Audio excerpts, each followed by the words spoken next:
En soi, le concerto fut vivement applaudi et recueillit les vivas des patriotes. On n'avait jamais entendu une telle musique au festival de Santa Croce.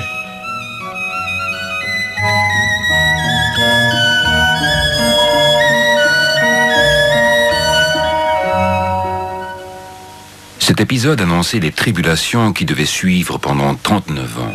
Ce professeur, qui avait fait preuve d'une totale absence de modestie en interprétant un concerto de 28 minutes au beau milieu d'une messe pontificale, avait 19 ans. Et sa carrière allait connaître bon nombre de coups de théâtre dramatiques. Il aurait à souffrir de ces provocations délibérées, mais personne ne saurait l'en dissuader.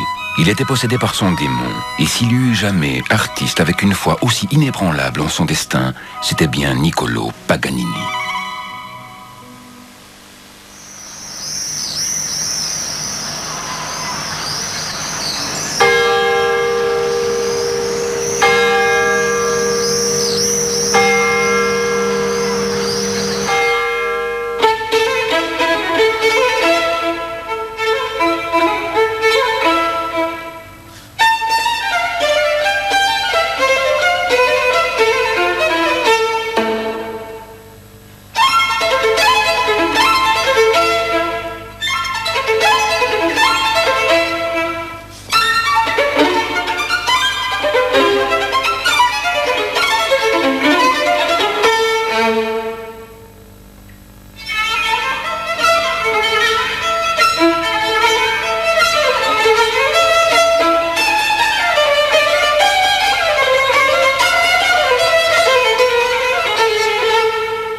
La foi de Paganini en sa destinée reposait sur la conscience qu'il avait de son talent, et il allait devenir le soliste le plus célèbre de notre histoire.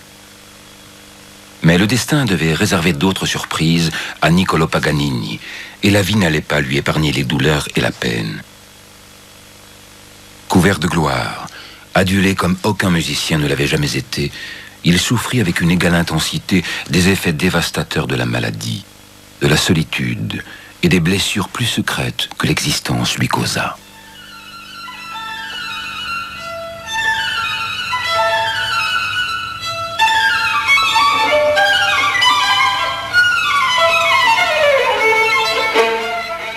Entre autres malheurs, Paganini allait voir sa quête de gloire et d'argent dévorer peu à peu toute sa vie.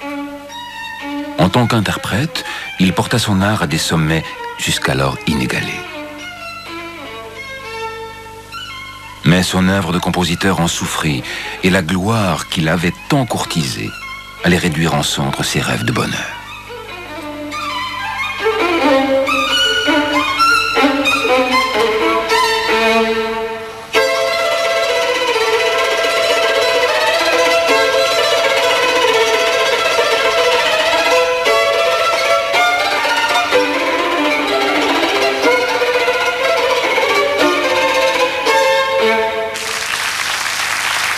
Mais le jeune homme de 19 ans, qui avait causé tant d'émoi dans la cathédrale de Lucques, était résolu à jouir de la vie jusqu'à la limite de ses forces et à s'adonner sans retenue à la musique, aux jeux et aux femmes.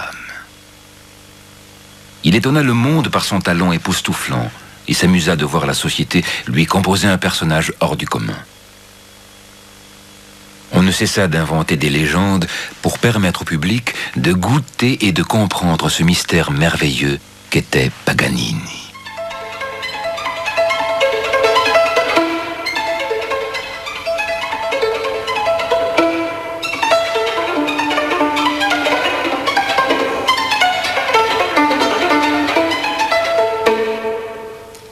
Paganini n'ignorait pas les légendes que son personnage suscitait. Il les entretenait et les exploitait à son avantage. À 19 ans, ses dons semblaient infinis. Il se mit à composer les 24 caprices qui lui assuraient déjà une place au panthéon de la musique. Mais ce fut l'instrumentiste et non le compositeur qui entreprit de conquérir le monde, et il devait réussir au-delà de tout ce qu'il aurait pu imaginer.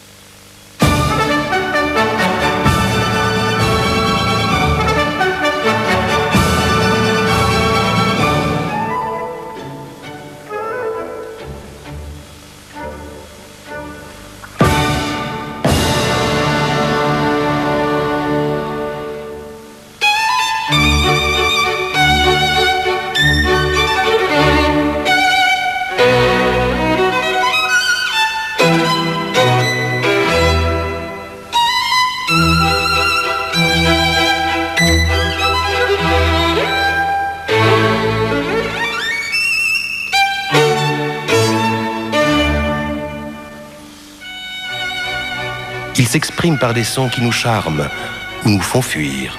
Il crée une émotion et la détruit aussitôt par des sonorités perçantes et des pleurs. Mais quand nous voulons nous détourner de lui, plein de ressentiment, il capture notre âme avec le fil d'or de sa musique et menace de nous l'arracher du corps.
La carrière fulgurante de Paganini doit beaucoup aux effets de surprise et aux contacts fructueusement exploités. Cela s'explique en partie par la nature paradoxale de son caractère, que le monde n'a jamais vraiment compris et qui le faisait apparaître sous un jour contradictoire.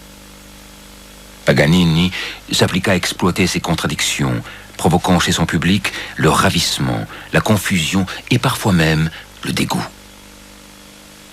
C'était une musique que l'oreille ne pouvait entendre. Seul le cœur pouvait la rêver. Il abuse de ses dons. Il peut jouer divinement pendant quelques minutes et soudain nous surprendre par des pitreries, les convulsions de son archet et des disharmonies qui font penser au miaulement d'un chat qui expire. Chacune de ses réussites ne fait que nous confirmer dans le sentiment qu'il est le plus grand instrumentiste que le monde ait jamais connu.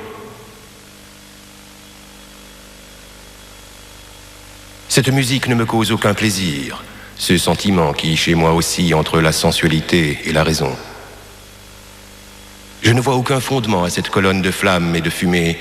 J'ai entendu des sonorités fulgurantes, mais je n'en saisis pas le sens.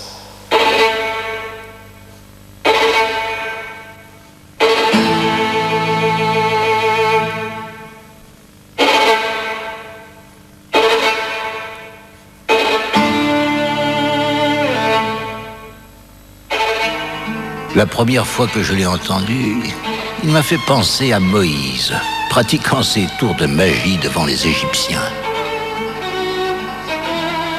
Ce qui fascine chez lui, c'est ce mélange de fantasque et d'aspiration à la liberté, cette imagination débridée. Ce n'est pas tant un fou qu'un poseur.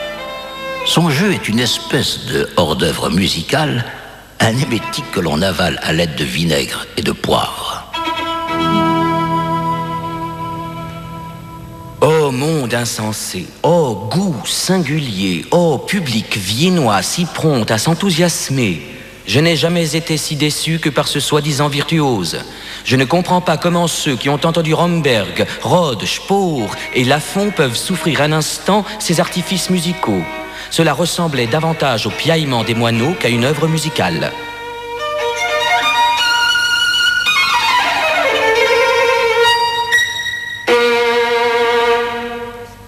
Les critiques ne faisaient qu'augmenter la détermination de Paganini, et à chaque fois, il transformait l'hostilité première en enthousiasme délirant. À telle enseigne que cet exercice devint pour lui une fin en soi. Tout jeune, il avait compris qu'il pouvait surprendre et captiver son public, et il résolut délibérément d'éblouir le monde avec son violon. Mais il avait un faible prononcé pour la guitare, et quand elle faisait son apparition, sa musique se faisait plus ensoleillée, tendre et révélatrice de ses sentiments profonds. Comme on pouvait s'y attendre, ce phénomène donna naissance à la légende selon laquelle il utilisait la guitare pour charmer ses conquêtes féminines qui furent nombreuses.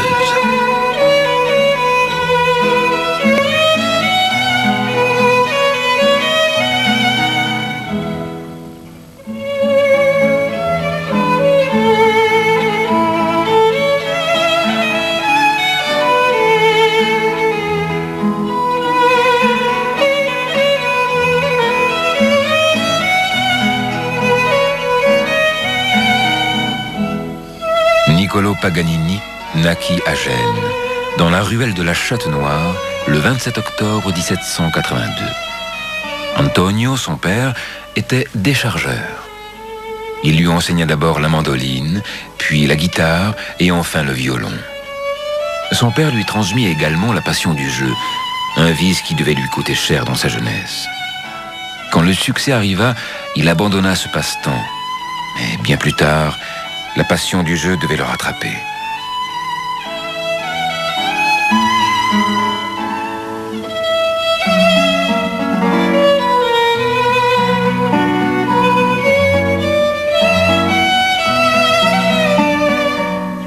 Son père lui enseigna également le sens des affaires propres aux Génois et il comprit très tôt le potentiel financier de son fils. Il le fit travailler sans relâche, jusqu'à lui en faire perdre la santé pour le reste de sa vie.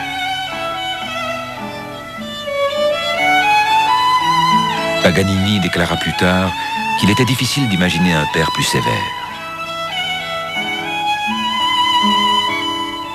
Leurs relations se compliquèrent. Quand le garçon tentait d'échapper aux longues heures de répétition, il était battu et privé de nourriture.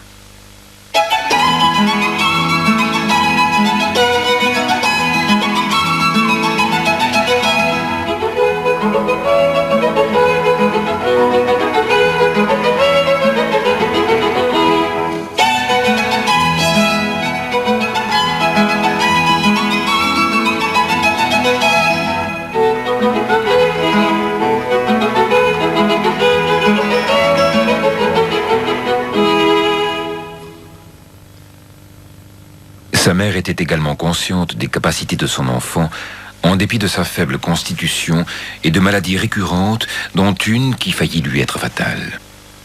Teresa entrevoyait aussi ses aptitudes évidentes à s'élever dans le monde. Quand l'enfant avait 5 ans, elle prétendit avoir fait un songe qui révélait la gloire prochaine. Elle vit un théâtre en flammes et son fils, adulte, qui jouait une musique triomphante, sous la direction de Tartini, qui disputait l'âme de son fils, un diable rouge tenant une guitare. Alors, un ange apparut et lui demanda que son fils devienne un grand violoniste et que son nom passe à la postérité.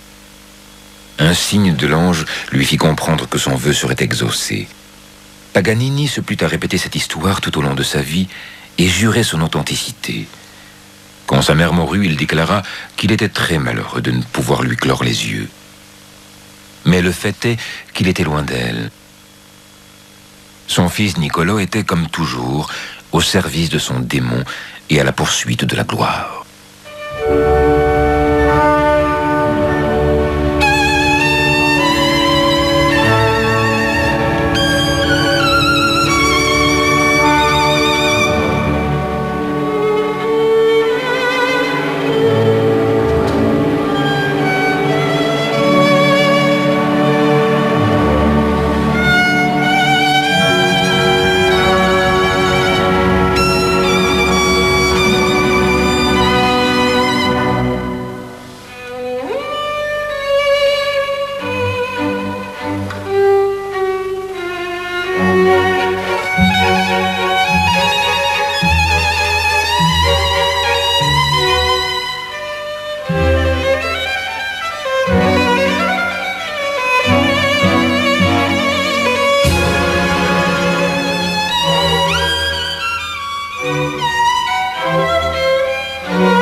rêve de Teresa Paganini allait enfin se réaliser dans ses aspects les plus diaboliques. Inspiré par un rêve, Tartini avait composé sa Trille du diable, et depuis, le violon était devenu un instrument démoniaque. La mère et le fils connaissaient cette anecdote. On crut bientôt que Paganini avait fait un pacte avec le diable, et cette idée devint un ingrédient essentiel de la fascination qu'il exerçait sur l'esprit de ses admirateurs comme de ses détracteurs. Personne n'échappait à ce phénomène. Ni les compositeurs en vogue, ni les instrumentistes, ni les poètes de son temps.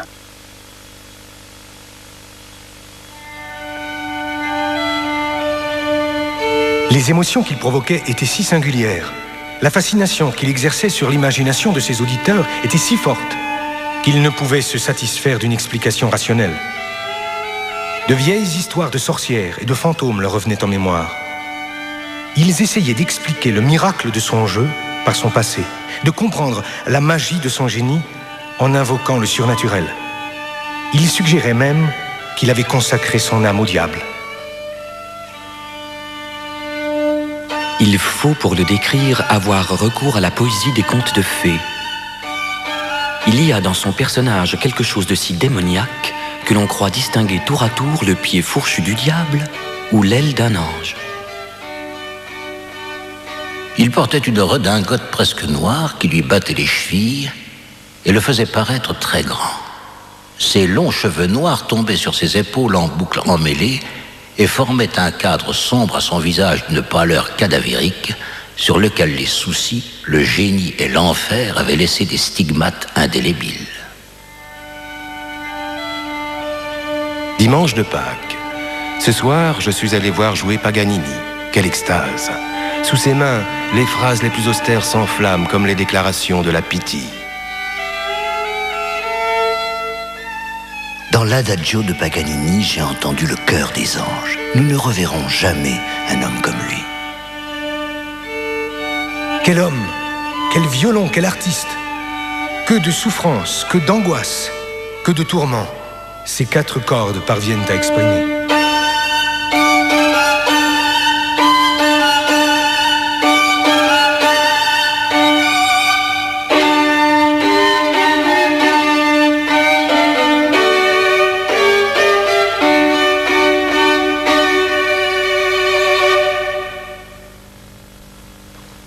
Les musiciens, bien sûr, ne se laissaient pas abuser par les légendes diaboliques qui tentaient d'expliquer le succès de Paganini. Mais eux non plus ne trouvaient pas d'explication. Finalement, cette controverse conduisit le chef de l'orchestre de Francfort, Karl Gour, à publier un mémoire précisant les 6 innovations propres à Paganini. Sa manière d'accorder l'instrument. Pour certaines œuvres, Paganini accorde les cordes de son instrument un demi-ton plus haut. Et quand il joue seulement sur la corde de sol, il l'accorde un tiers de ton plus haut. Cela provoque un effet magique qui est surprenant. On espère qu'il révélera ce secret au monde.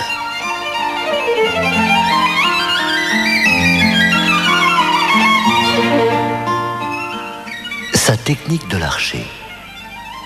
La manière dont Paganini utilise son archet donne à son jeu une vivacité et une variété incomparables. Ses nuances subtiles parent ses phrases musicales d'une douceur que les mots ne peuvent exprimer.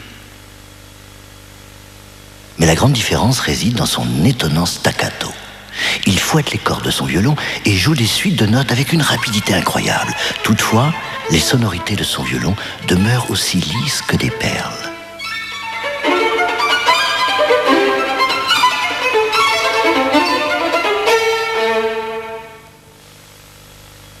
Il combine le jeu de l'archet et des pizzicato de la main gauche.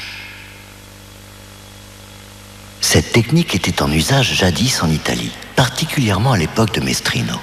Mais elle fut abandonnée par l'école française et l'école allemande. Aujourd'hui, Paganini est le seul à l'utiliser avec beaucoup de succès.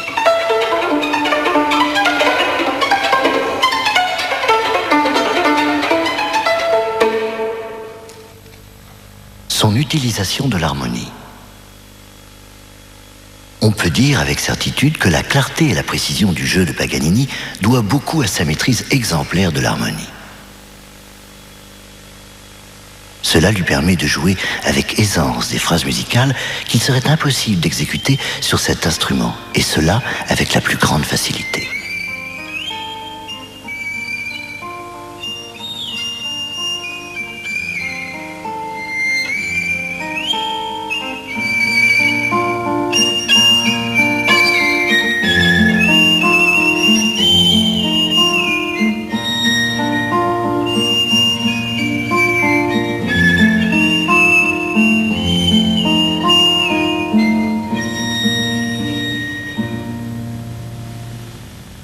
Composition pour la corde de sol. Dans ses œuvres, la corde de sol est accordée un tiers de ton plus haut en mineur et même quelquefois en majeur. De surcroît, il utilise une corde plus fine. Ce procédé lui a valu un grand succès.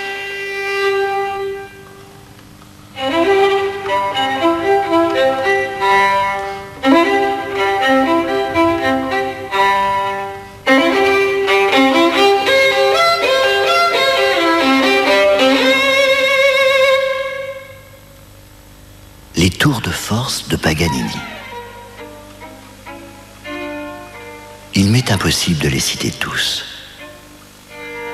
Tous ceux qui l'ont entendu furent étonnés et ravis par toutes ces nouveautés inattendues. Paganini sait toucher l'âme au plus profond et accomplir des prouesses avec une perfection absolue. L'effet produit échappe à toute description.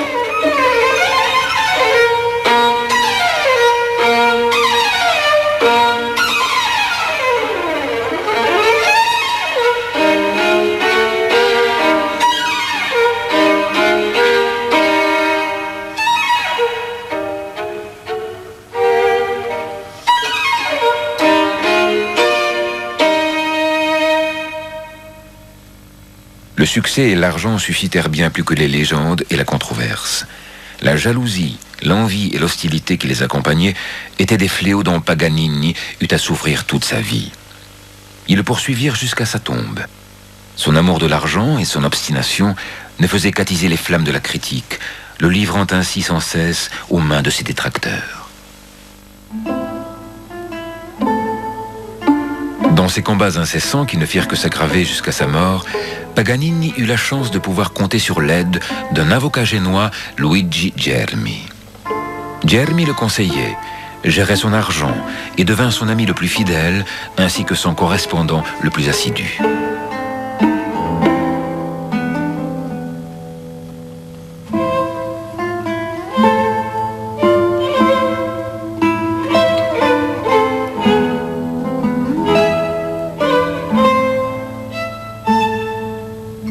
Malheureusement, Paganini ne suivit pas toujours les conseils de son ami.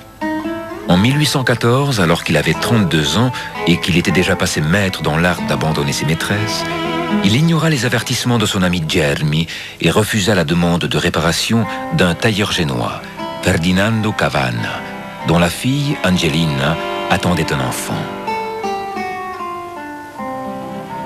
Paganini fut arrêté et passa 8 jours en prison. Cet épisode alimenta la rumeur selon laquelle il avait développé son jeu extraordinaire pendant de longues années passées en prison à la suite d'un meurtre.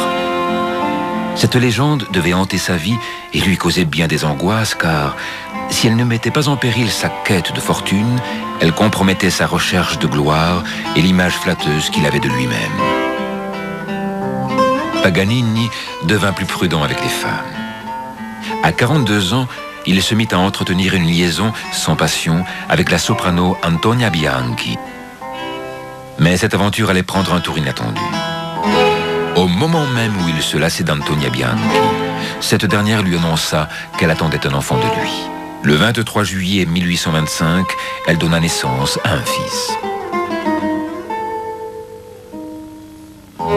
Paganini poursuivit cette relation dans l'intérêt de l'enfant, mais refusa d'épouser Antonia Bianchi, qui à son tour devint chaque jour plus passionnée et exigeante.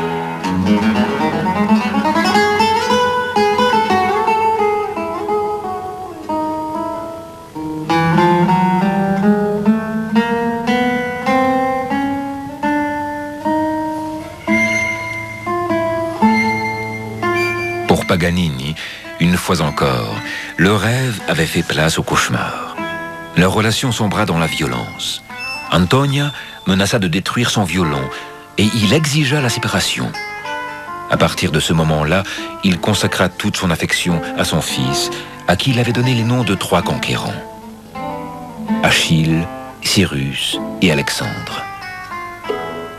Pendant de longues années, Paganini fut pour l'enfant tout à la fois père, mère et gouvernante. Achille, en retour, devint par la suite son plus proche compagnon, son assistant, son traducteur et la consolation des jours tristes qui l'attendaient.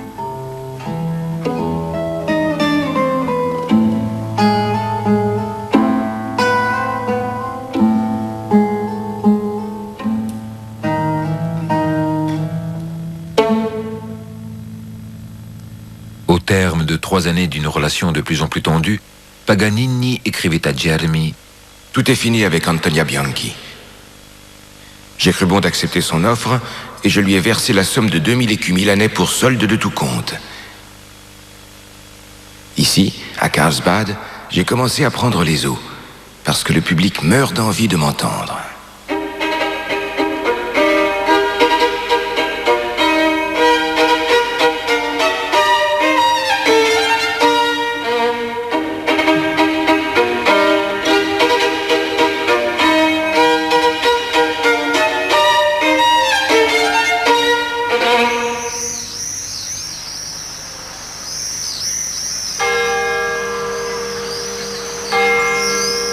Après avoir quitté le domicile familial à l'âge de 19 ans pour se rendre à Lucques, Paganini devait passer les 27 années qui suivirent en Italie.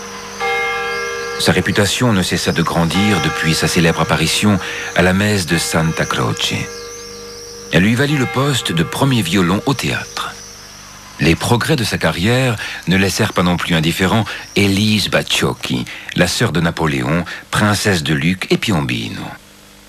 Paganini fut nommé premier violon à la cour, puis, peu de temps après, capitaine de la garde royale de la princesse, avec laquelle il devint très intime. Il fut autorisé à voyager et commença à tenir un journal. À un concert à Libourne, j'ai posé le talon sur un clou et je suis entré en scène en boitant, ce qui fit beaucoup rire le public. Comme je m'apprêtais à jouer, les chandelles tombèrent de mon pupitre, ce qui fit redoubler les rires.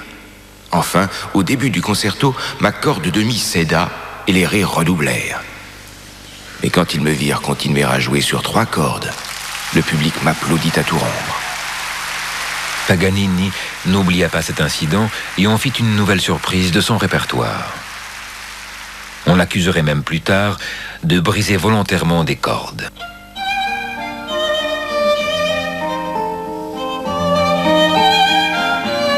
Les relations avec la princesse s'envenimèrent quand Paganini s'intéressa de trop près à sa sœur Pauline, plus jeune et plus belle qu'elle.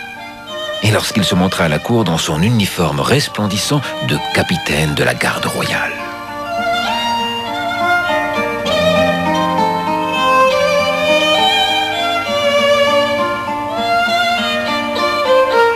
La princesse donna l'ordre à son capitaine d'endosser l'habit de concertiste. Le capitaine ignora l'ordre. La princesse réitéra ses instructions. Paganini continua à jouer dans son uniforme chamarré. Il dansa avec les invités et puis, comme à son habitude, il finit par disparaître et continua sa conquête de l'Europe.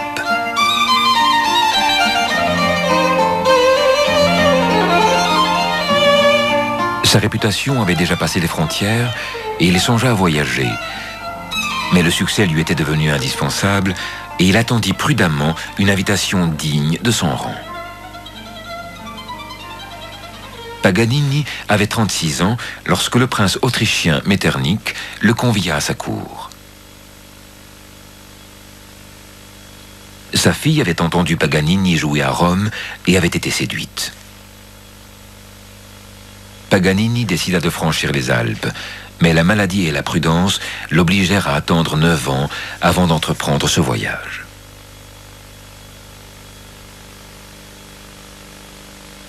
Le célèbre violoniste génois, le chevalier Niccolo Paganini, a enfin consenti à quitter l'Italie. Il offre sa première représentation à Vienne, la Cité des Arts. Paganini arriva en avance, prit soin de se faire remarquer, se montra en public, mais resta distant, sauf avec le prince et la princesse, dans les salons desquels il consentait à jouer. Puis, il annonça qu'il donnerait un concert public dans la Redoutensaal le 29 mars 1828.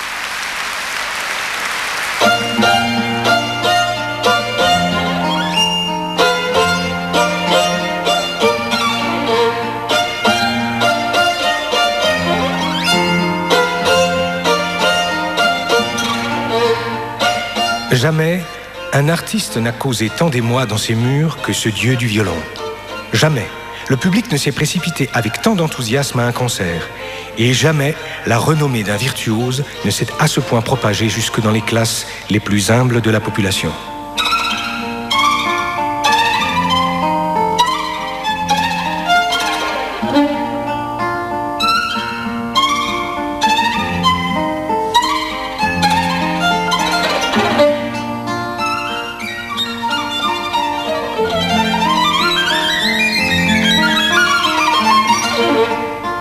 Quand on aura dit que dans ses mains, le violon a une sonorité plus belle et plus émouvante que la plus belle des voix, que son âme incandescente réchauffe les cœurs, que nos chanteurs devraient se mettre à son école, on aura fait qu'esquisser l'immensité de son art. Paganini défie toute description. Ceux qui ne l'ont pas entendu ne peuvent se faire une idée de son génie. Il faut l'entendre encore et toujours. C'est à ce prix que l'on comprendra.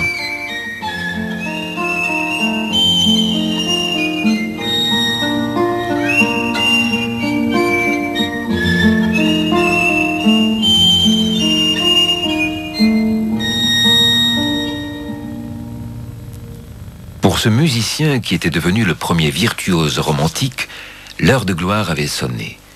Paganini devint rapidement l'objet d'un engouement qui touchait toutes les classes de la société viennoise. Son grand tour d'Europe avait commencé, et il avait appris quelques astuces pour assurer sa promotion. Il parcourut l'Allemagne et la Pologne avec un succès qui ne se démentait pas, même si Prague lui réserva un accueil mitigé. Ayant retrouvé sa santé, il donna plus de 125 concerts dans 50 villes entre 1828 et 1831 et commença à gagner plus d'argent qu'aucun autre instrumentiste avant lui. Mais s'agissant de l'argent, ce n'était qu'un début. Il prit de l'assurance et devint exigeant et excentrique. Il faisait attendre le public très longtemps et finissait par émerger lentement, en examinant la salle, avant de monter sur scène d'une manière empruntée, avec un sourire cynique, et en balayant le sol de son archet comme s'il saluait avec une épée.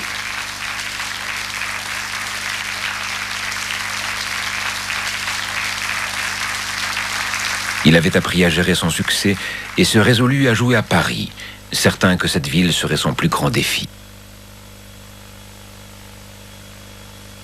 Paris se flattait de posséder l'école de violon la plus raffinée d'Europe et plus encore, accordait plus de valeur à l'expression artistique qu'à la virtuosité pure. Comme à l'accoutumée, ce défi se mua en obsession et comme d'habitude, Paganini prit son temps.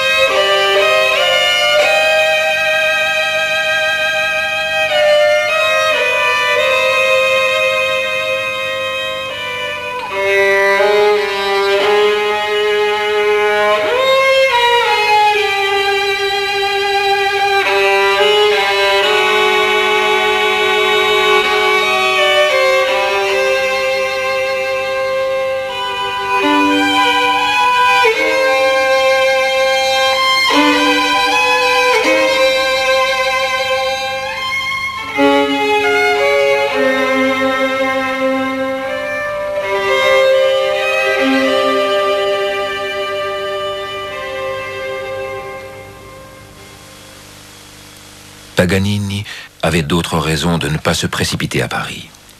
Il avait trop abusé de ses forces et sa santé commençait à se détériorer à nouveau.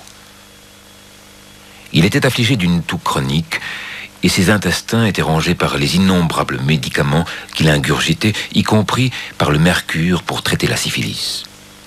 Cela eut raison de ses dents. Il se croyait atteint de maladies mystérieuses qui défiaient tout diagnostic, même s'il s'agissait tout simplement d'un empoisonnement au mercure. Par moments, ses douleurs étaient insupportables. Il fit appel aux remèdes des charlatans et consultait tous les médecins qu'il pouvait rencontrer. Il continuait sa route, couvrant de longues distances en coche, dans des conditions pénibles, passant des nuits dans des logements de fortune, mais soutenu par un feu intérieur qui étonnait tous ceux qui l'approchaient.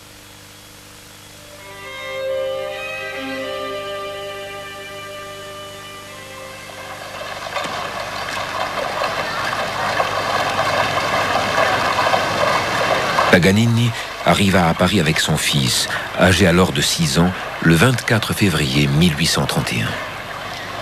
Il suscita la tension habituelle en refusant de jouer pour le roi, arguant d'une mauvaise toux.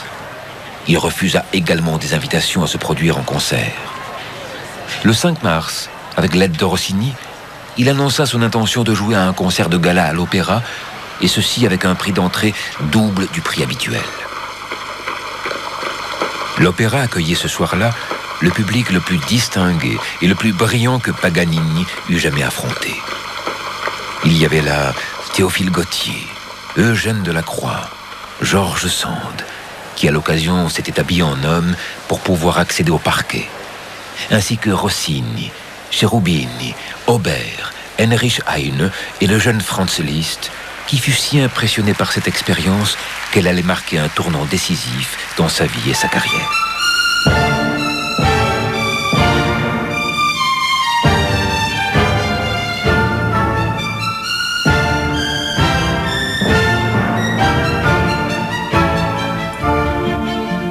Ce fut divin, un enthousiasme diabolique. Je n'ai jamais vu ou entendu quelque chose de semblable dans ma vie. Le public était devenu fou. Mais vous auriez dû voir combien Paganini était embarrassé. Il se balançait d'avant en arrière comme un homme ivre. Il trébuchait, il donnait des coups de pied, levait les bras au ciel et les étendait vers les coulisses comme pour supplier le ciel, la terre et toute l'humanité de l'aider dans son besoin. C'est le plus grand coquin que la nature ait jamais produite. Vendez tout ce que vous possédez. Gagez tout. Mais allez l'entendre. C'est le plus étonnant, le plus surprenant, le plus merveilleux, le plus miraculeux, le plus triomphal, le plus déroutant, le plus incroyable, le plus extraordinaire et le plus inattendu des spectacles. Dans un rêve, Tartini a vu un diable jouer une sonate diabolique. Ce diable, c'est sans doute Paganini.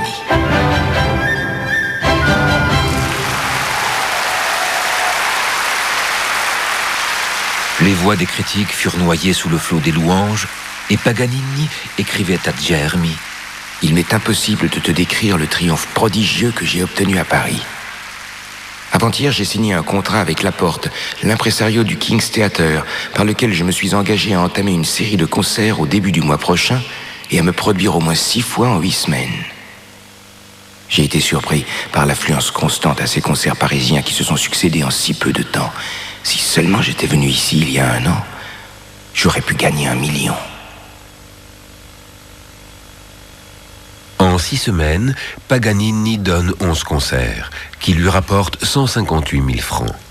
Une première dans toute l'histoire de la musique.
J'avais imaginé que son visage porterait la marque de son génie, et que s'il n'était pas beau, il ne pouvait être vraiment laid. Quelle déception! Je vis entrer un homme, fort mal fait de sa personne, avec de grandes oreilles et un visage allongé et carré, entouré de longs cheveux noirs, qui tombaient sur le col, comme c'était la mode autrefois, au temps du directoire. Son nez et sa bouche s'accordaient avec le reste de sa physionomie, tout comme ses yeux enfoncés qui brillaient d'un feu sombre. Tout cela lui donnait un air satanique. Quand il se mit à parler de son violon, il fit preuve d'un grand enthousiasme. Il m'enchanta. Je ne songeais plus à son physique ingrat, et quand j'entendis les sonorités divines de son violon à l'opéra, j'eus le sentiment d'être transportée dans un autre monde. En présence de ce magicien, j'étais prête à tout. Si le diable lui-même était apparu, je n'en aurais pas été surprise. Mais Paris commença à résister à la magie. Paganini était allé trop loin et son succès provoquait le ressentiment. La rumeur publique se fit l'écho de son avarice et au lieu d'ignorer les médisants, comme il avait coutume de le faire, Paganini devenait de plus en plus intransigeant.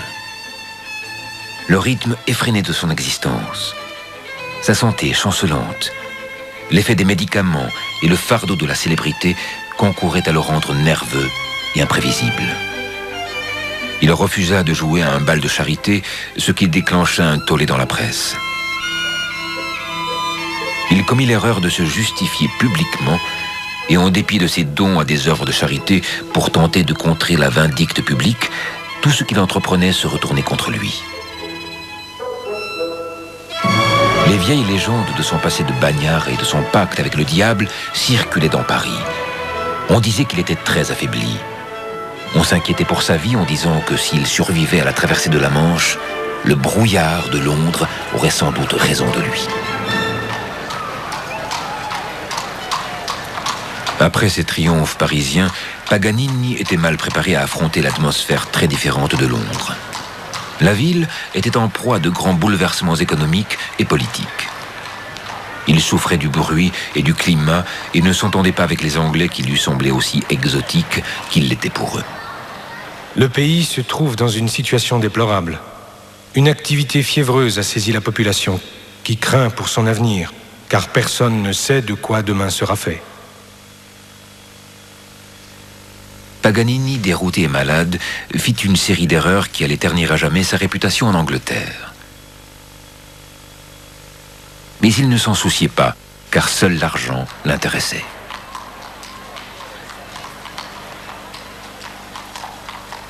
Monsieur Laporte a été assez présomptueux pour doubler le prix d'entrée au King's Theatre pour la première représentation de Paganini. C'est une extravagance qui ne pouvait germer que dans l'esprit d'un étranger qui se serait heureusement persuadé de la propension des Anglais à se laisser berner.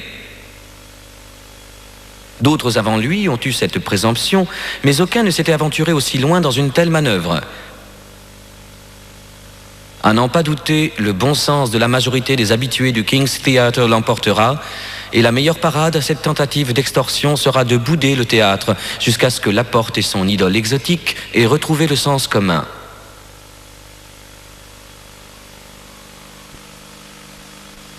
Le King's Theatre, s'il applique le prix d'entrée exigé par le violoniste italien, encaisserait la somme considérable de 3 980 livres, disons 4 000 livres pour faire un compte rond. Une somme qui, convenablement investie, garantirait au signor Paganini et à ses héritiers les revenus d'un gentilhomme italien, et cela pour une seule représentation, dont la durée, en tout état de cause, ne pourrait même pas dépasser 1 heure. Les protestations prirent des proportions alarmantes.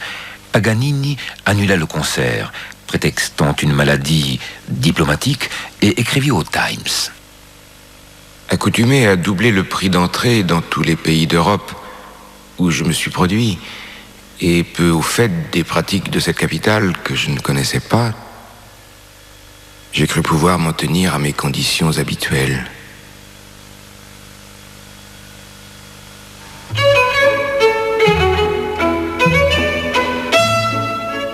Le concert eut finalement lieu le 3 juin 1831 au prix d'entrée normal.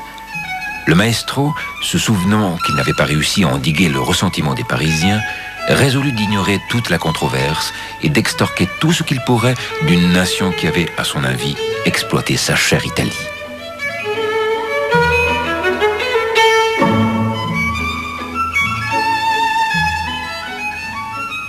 Il n'est pas seulement le plus grand violoniste qui ait jamais existé, mais il est véritablement incomparable.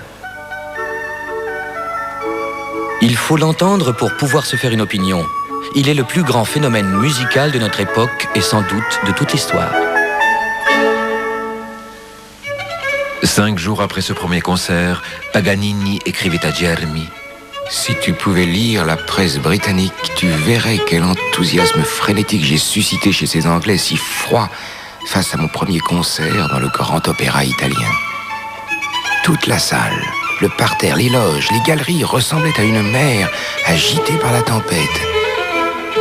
Dès que possible, je te rendrai compte des recettes. C'est ce qui importe le plus. Tout le monde dit que Londres n'avait jamais vu un tel triomphe. J'ai joué, et les méchantes calomnies ont fait place aux louanges effrénées. Nous sommes d'un naturel sceptique, et nous n'avions pas cru aux commentaires hyperboliques que l'on faisait sur le signor avant son arrivée. Nous faisons amende honorable. Paganini est unique dans son art. L'unité et le million entretiennent un rapport mathématique, mais il n'y a pas de commune mesure entre Paganini et ses contemporains.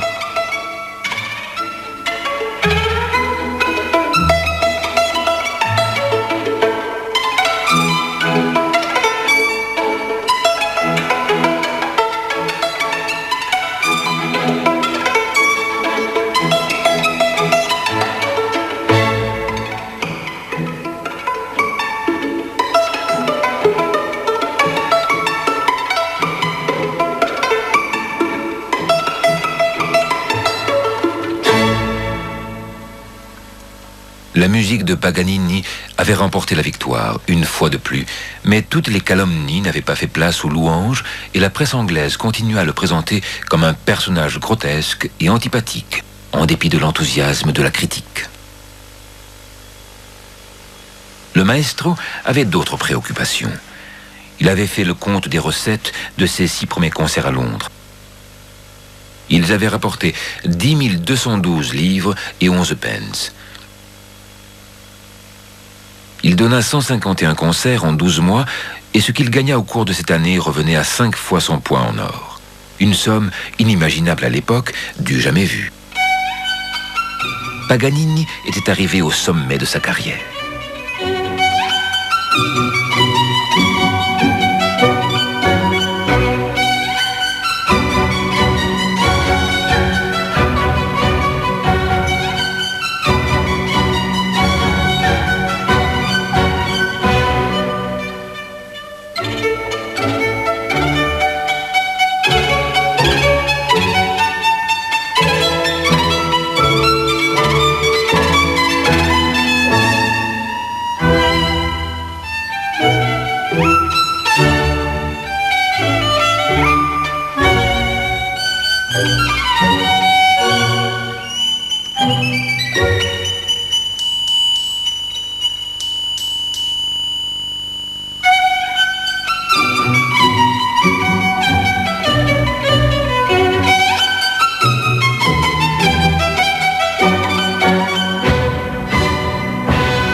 À la fin de sa première tournée anglaise, Paganini, qui voyageait sans cesse depuis 4 ans, avait déjà amassé une fortune. Fatigué, il songeait à rentrer en Italie avec son fils. Il écrivait à Germi: Ma santé n'est pas bonne. L'électricité que je ressens d'habitude quand j'interprète ma musique magique me fait maintenant grand mal. Je veux rentrer dans mon pays, auprès de vous, car je sais que cela prolongera ma vie. À dire vrai, je regrette que l'opinion générale pense que je pactise avec le diable. Et la presse fait grand cas de mon physique, qui suscite une curiosité insatiable. Je suis là, et je déteste ces voyages. Achille est ma seule consolation. Quand j'ai des quintes de taux, Le cher enfant se lève pour me réconforter avec une grande affection. Que le ciel le protège. Et vous aussi.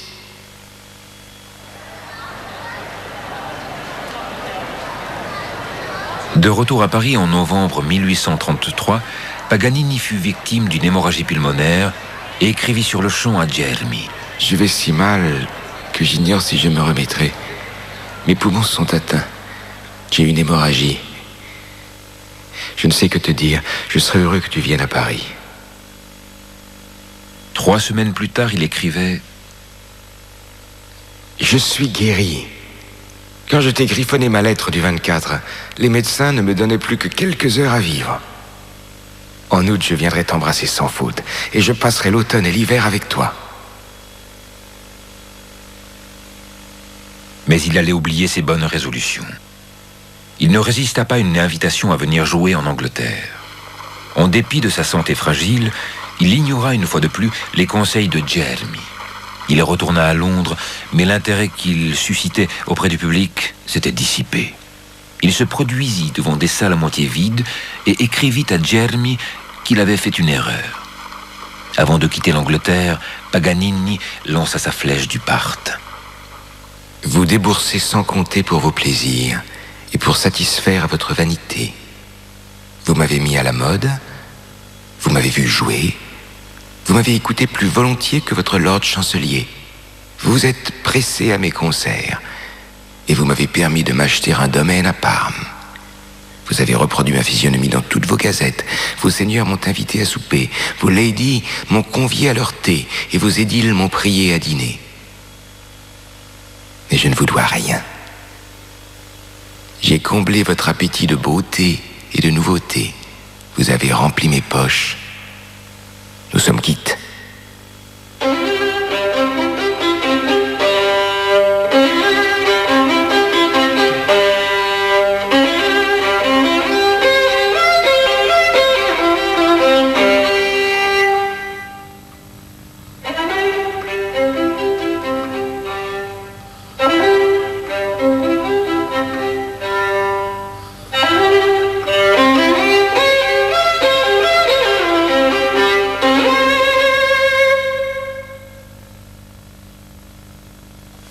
Une fois de plus, faisant preuve d'imprudence, Paganini retarda son retour en Italie, ayant conçu le projet d'épouser Charlotte Watson, la fille de son impresario londonien. Il lui acheta à Bond Street une parure de bijoux d'un prix extravagant et ils résolurent de se retrouver à Calais. Mais le père de la jeune fille eut vent de l'affaire et les prit de vitesse. Avec l'aide du consul britannique et de la police française, M. Watson ramena sa fille en Angleterre. Paganini retourna à Paris où il se sentait mieux accueilli, mais cette sympathie ne dura pas longtemps. Les échos de l'affaire Watson l'avaient précédé et ne firent qu'amplifier le ressentiment que suscitait son avarice et l'envie que provoquait son succès. La cabale qui le prit pour cible à Paris était pire que ce qu'il avait connu à Londres. Le public se détournait de lui et même les critiques se mirent de la partie. Leur chef de file, Jules Janin, lui lança un défi dans le journal des débats. Comment se fait-il que M. Paganini, qui est à Paris incognito depuis une semaine, n'ait pas encore été sollicité pour interpréter pour la 20e fois les variations de Moïse?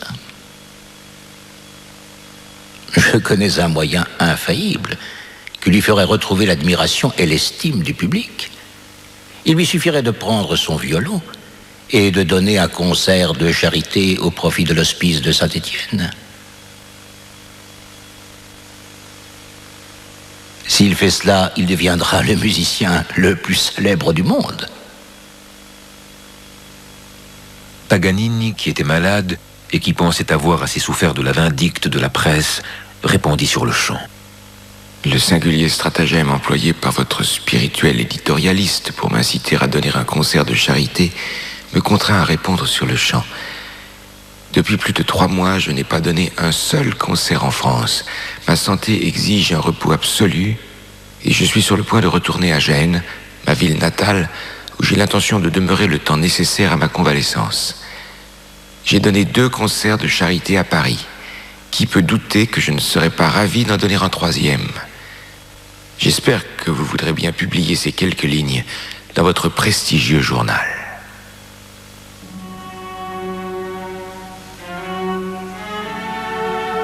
Le journal n'eut pas cette courtoisie. Sa lettre ne fut pas publiée, bien qu'elle fût reprise à Londres par le Times. Paganini, ayant compris que ses censeurs ne lui accorderaient pas de droit de réponse, se retira à Gênes et se mura dans le silence.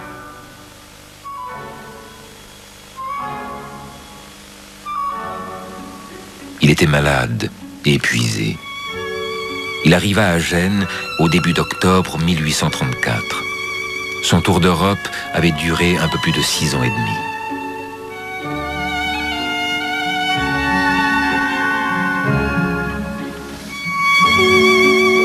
Il rentrait en Italie. Après être devenu le soliste le plus célèbre de son époque, et de très loin, le plus riche. À son premier concert à Gênes, il fut accueilli par des manifestations d'affection qui le comblèrent. Ce qui aurait dû être son heure de gloire marquait en fait le début de son déclin. Comme dans un cauchemar, ses forces déclinaient et sa maladie s'aggravait. Il déclara: Je suis rentré chez moi pour voir mes amis et retrouver la santé. Ensuite, je repartirai à la conquête du monde. Je dois guérir. Mais le sort devait en décider autrement. Tout lui semblait futile, un sentiment qu'il n'avait jamais éprouvé. Puis, à la surprise générale de ses amis, il montra qu'il était toujours capable de s'enflammer pour une cause. Il fut invité par la veuve de Napoléon, l'archiduchesse Marie-Louise, à reformer l'orchestre de la cour à Parme et réaliser le rêve de sa vie, créer le meilleur orchestre d'Italie avec le soutien du souverain. Marie-Louise le fit chevalier et lui promit que toutes ses propositions seraient adoptées. Paganini s'attela à cette tâche avec un acharnement et une détermination qui étonna son entourage. Mais il prit les promesses de l'archiduchesse au pied de la lettre et traitait ses courtisans avec hauteur, ce qui lui valut des inimitiés. Ses rêves d'un âge d'or sombrèrent dans le tourbillon des intrigues, et comme il l'avait fait dans le passé, il s'enfuit pour préserver sa dignité.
L'électricité que je ressens d'habitude quand j'interprète ma musique magique me fait maintenant grand mal.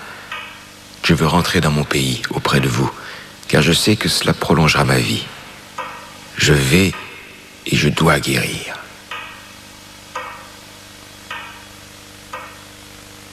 Comme à l'accoutumée, Paganini, optimiste de nature, se consola en rêvant à Charlotte Watson, qui était partie pour l'Amérique avec son père. Dans ces moments difficiles, il s'adressa à Jeremy, son confesseur de toujours. J'ai toujours l'intention de passer un hiver en Russie et d'aller en Amérique. Outre le plaisir de découvrir de nouvelles métropoles, 1 million d'écus et une fille agréable à mes côtés sont des perspectives très séduisantes.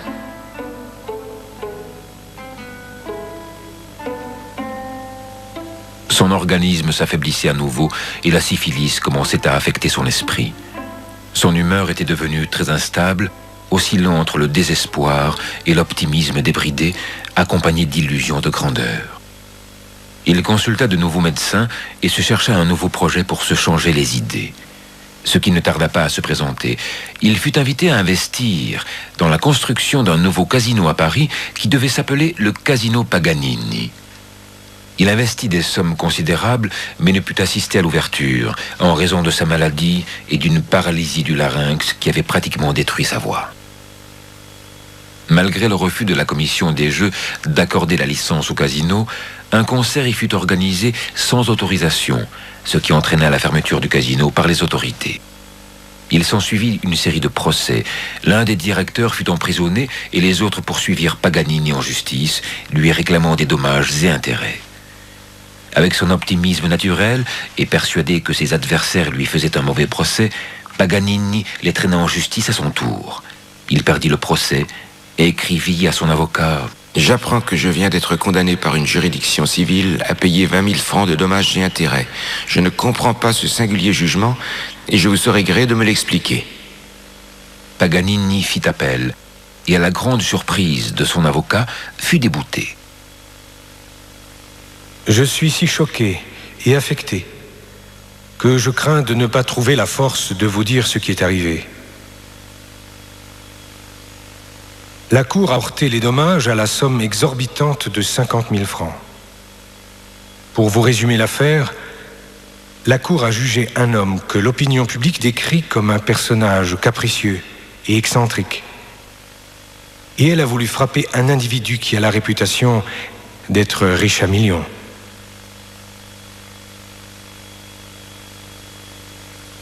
Paganini avait fini par comprendre, et pour comble de malheur, il savait que ses jours étaient comptés.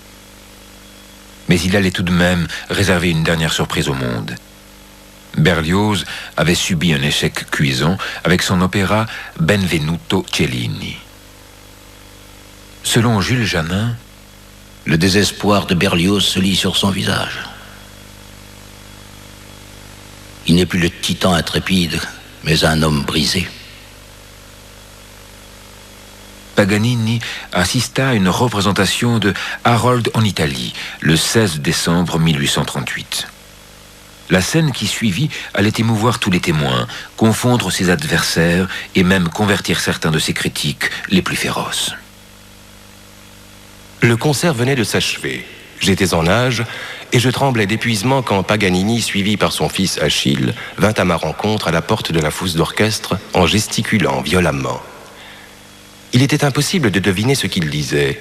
Il fit un signe à l'enfant qui monta sur une chaise, approcha son oreille de la bouche de son père et l'écouta attentivement. Achille descendit de la chaise et, se tournant vers moi, me dit « Mon père me charge de vous dire, monsieur, qu'il n'a jamais été aussi impressionné par un concert, que votre musique l'a bouleversé et que s'il ne se retenait pas, il se jetterait à genoux pour vous remercier. » À ces mots, je fis un geste qui trahissait mon incrédulité et mon embarras. Mais Paganini me prit par le bras et se mit à acquiescer avec une voix cassée. « Oui, c'est vrai. » Il me traîna sur la scène et, tombant à genoux, il m'embrassa la main. Je ne puis vous décrire ma surprise. 2 jours plus tard, Paganini écrivit à Berlioz en joignant un billet à ordre pour la somme incroyable de 20 000 francs. Je me précipitai au Nouveau Terme, où Paganini vivait alors. On me dit qu'il était seul dans la salle de billard. J'entrai et je l'embrassai sans un mot.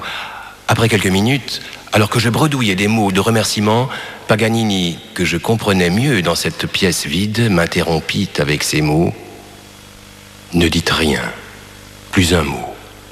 Vous ne saurez jamais combien votre musique m'a touché. » Rien ne fut plus cruel, plus injuste, plus insensible, je le confesse à ma grande honte, que ma vindicte à son égard. J'avais tort sur le fond et j'avais tort sur la forme. Mais l'opinion publique était de mon côté et tout le monde condamne un artiste avare. Je reconnais aujourd'hui que l'artiste avait raison. Il considérait que c'était une honte de donner sans contrepartie les fruits divins d'un art qui lui coûtait tant, ce talent qui, sans qu'il l'admette, glissait entre ses doigts à mesure que la vie le quittait. Il avait essayé en vain de me répondre. Il ne réussit qu'à faire redoubler mon hostilité et les applaudissements que m'adressait le public. C'est ainsi qu'il s'enferma dans le silence. Mais il attendait le jour de sa revanche. Et le jour venu, il nous montra comment un grand artiste se venge. Il s'est vengé avec le panache d'un roi, comme un descendant des Valois.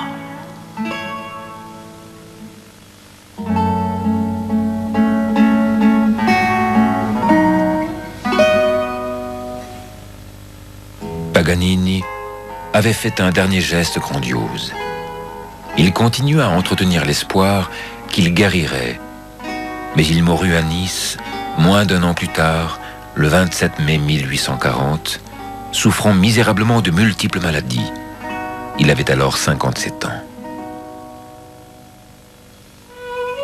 Mais le monde n'en avait pas fini avec Niccolò Paganini. Sa réputation le poursuivit après sa mort, et l'Église lui refusa des funérailles religieuses. Il s'ensuivit une bataille perdue d'avance avec l'évêque de Nice. Son corps fut embaumé et erra entre ses amis pendant 2 ans avant d'être inhumé dans une propriété privée. Il fut exhumé 3 fois avant de trouver un nouveau repos dans le cimetière de Parme, 36 ans plus tard, en 1876. On l'exhuma une fois de plus 20 ans plus tard pour l'enterrer dans le nouveau cimetière de Parme en 1896. Qu'avait-il accompli au cours de ses 57 années d'errance? Il avait perfectionné ses dons avec application et intelligence, par un travail incessant. Il laissait une œuvre musicale originale et variée. Il avait profondément transformé la technique du violon et ouvert l'âge du virtuose romantique. Il avait réalisé le rêve de sa mère et écrit une page de l'histoire de la musique occidentale. Mais le fanatisme et la nature suspicieuse qu'il tenait de son père l'avaient rendu cupide, assoiffé de succès, fasciné par l'argent et amateur des femmes, ce qui fit de sa vie un combat permanent. Il avait fait à des centaines de milliers de gens le cadeau de sa musique, mais il traitait ses admirateurs avec désinvolture et méprisait ceux qui lui accordaient de si grands privilèges. De plus, il était devenu extrêmement riche, ce qui avait suscité l'envie, et son attitude n'avait fait qu'exacerber cette jalousie. Paganini prétendait être indifférent à l'opinion publique, mais il se forgea l'une des légendes les plus fortes de l'histoire de la musique. En outre, il se servit de cette légende à son profit, ce que le monde n'a pas oublié. Et pourtant, toute sa vie, il avait servi son démon avec enthousiasme et dévotion, en dépit de ses terribles souffrances, et avait ainsi changé le monde. Cela, le monde ne l'oublierait jamais.